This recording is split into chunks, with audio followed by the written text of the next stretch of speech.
அனைவருக்கும் வணக்கம். நம்ம வீட்ல தினமும் காலை மாலைன்னு 2 வேளையும் விளக்கேற்றுவது வழக்கம்.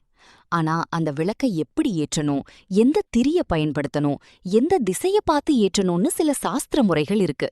நாம தெரியாம செய்யற சின்ன சின்ன மாற்றங்கள் கூட நம்ம வாழ்க்கையில பெரிய நன்மைகளை தரும். அத பத்தி தான் இன்னைக்கு வீடியோல விரிவா பார்க்க போறோம். முதல்ல விளக்குன்னு எடுத்துக்கிட்டா எவர் சில்வர் விளக்க கண்டிப்பா தவிர்க்கணும். வெண்கல விளக்கு அல்லது அகல் விளக்கு பயன்படுத்துறது தான் ரொம்ப விசேஷம். இது நம்ம பாவங்களை தீர்த்து நல்ல சக்தியை கொடுக்கும். அதே போல விளக்கேற்றும் போது ஒரு திரிய மட்டும் போடாம 2 திரிய ஒன்னா சேர்த்து முறுக்கி ஏற்றுவதுதான் உத்தமம். முக்கியமா கவனிங்க, கிழக்கு, மேற்கு, வடக்கு இந்த 3 திசையும் பார்த்து விளக்கேற்றலாம்.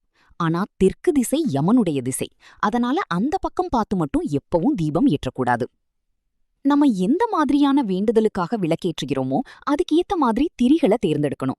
பஞ்சு திரி, இது வழக்கமா நாம பயன்படுத்துறது, மங்களத்தை தரும். மஞ்சள் துணி திரி, வீட்ல செய்வினை, பில்லி சூனியம் மாதிரியான கெட்ட சக்திகள் அண்டாம இருக்க புதிய மஞ்சள் துணியில திரி செஞ்சு ஏற்றலாம்.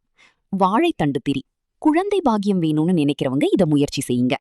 தாமரை நூல், செல்வம் கொழிக்கவும் லக்ஷ்மி கடாட்சம் கிடைக்கவும் இது ரொம்பவே நல்லது. திரிக்கு அடுத்ததா எண்ணெய்.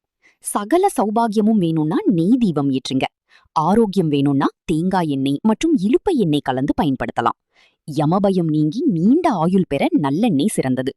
அதேபோல செல்வம் பெருக ஆமணக்கு எண்ணெய் தீபம் ஏற்றலாம். பகுதி 4, வழிபாட்டு முறை.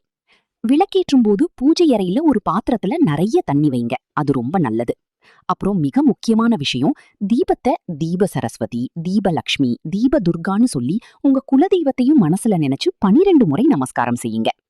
கடைசியா ஒரு வேண்டுகோள், விளக்கை எப்பவும் வாயால ஊதி அணைக்கவே கூடாது. ஒரு பூவோட காம்ப வச்சுதான் மென்மையா குளிர வைக்கணும். இந்த தகவல்கள் உங்களுக்கு பயனுள்ளதா இருந்திருக்கும்னு நம்புறேன். இந்த முறைகளை நீங்களும் பின்பற்றி பாருங்க, உங்க வீட்ல நல்ல மாற்றங்கள் நடக்கும். கமெண்ட்டில் தீபம்னு கமெண்ட் பண்ணுங்க. இந்த வீடியோ பிடிச்சிருந்தா லைக் பண்ணுங்க, உங்க நண்பர்களுக்கும் ஷேர் பண்ணுங்க.